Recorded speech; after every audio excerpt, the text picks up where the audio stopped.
the beginning of healing for Quick and his brothers. Yeah, even at a graveside. Yeah, sometimes that's where it starts. Right. know? Welcome to Cliff Alerts. Today we're going to be talking about OWN Network's reality-based TV series Love and Marriage DC, season number 1, episode number 6. Today we're going to focus on Quick and his brothers Antonio and Franco meeting at the graveside of their father. Yeah.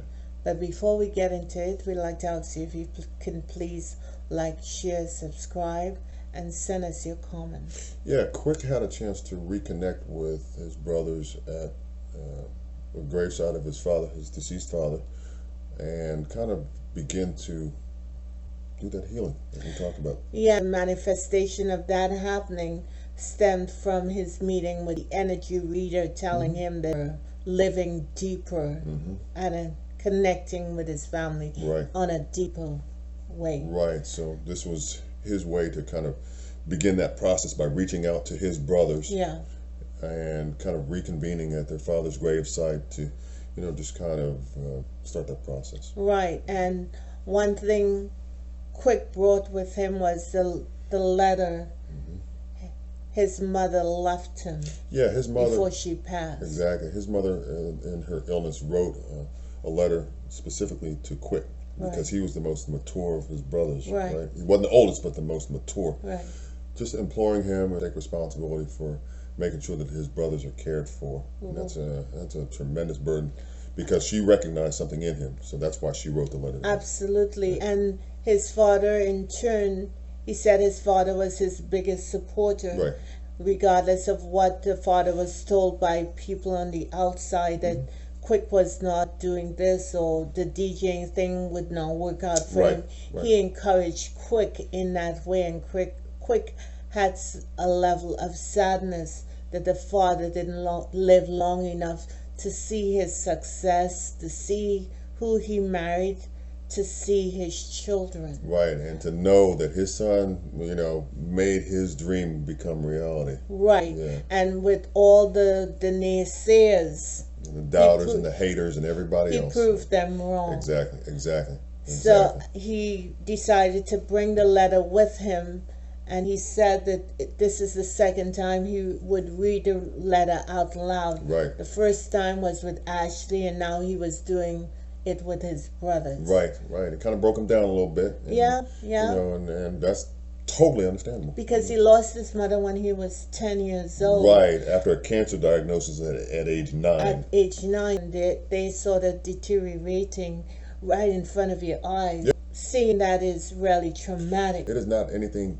It is an easy thing to deal with. And particularly for a child to witness that happening with his mother. She recognized that she could deliver this message in confidence to her son, who was 10 at the time, years old, that he would see it through, and he did. And this is another lesson for me too.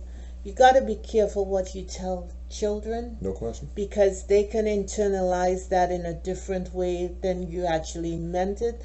Because in a negative way. Because his father, when they were going into the hospital room to see his mother prior to her passing, he told his sons to man up. To man up. Right. But they're kids. Right, but Quick interpret that a different way. Right. He went another way with it. Yep. So much so that he closed down that emotional thing in him, and as the therapist said, he doesn't live in a deep, significant way. Right.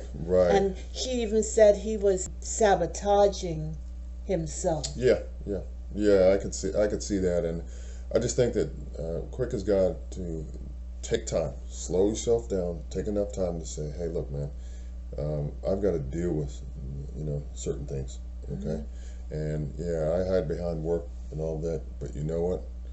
There's a cost associated with that, and it's happening because, like you said, not living on that deeper level. You know what I'm saying? Got to get there.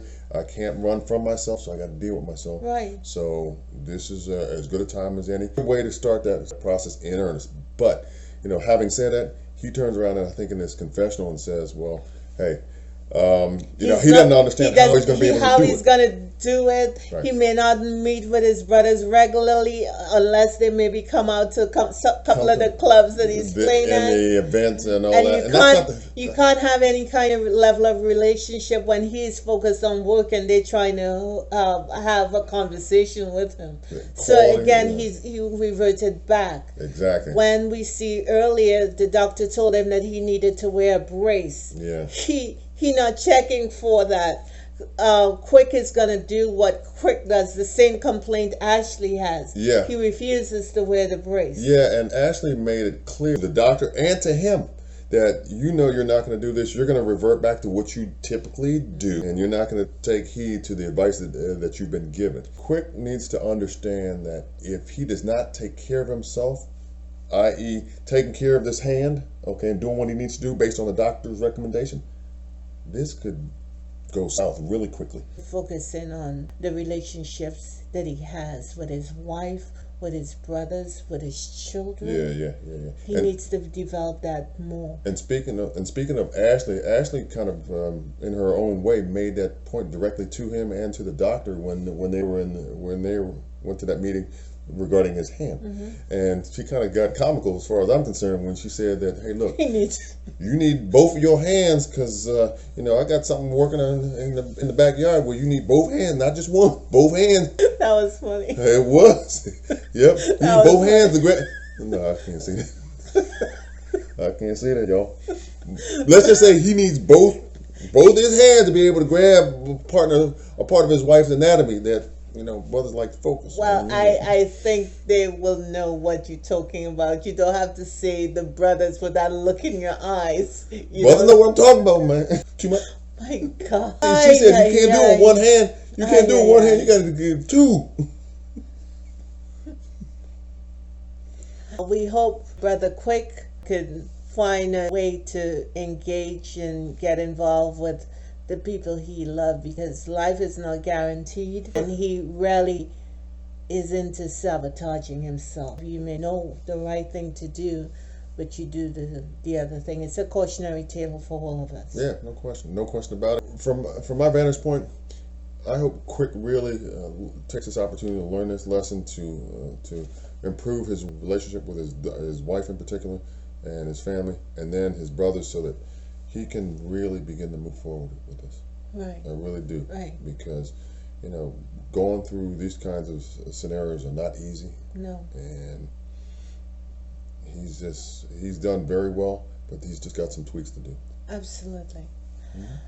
We want to thank you for liking, sharing, subscribing, and we hope you have a good week. Absolutely, for sure.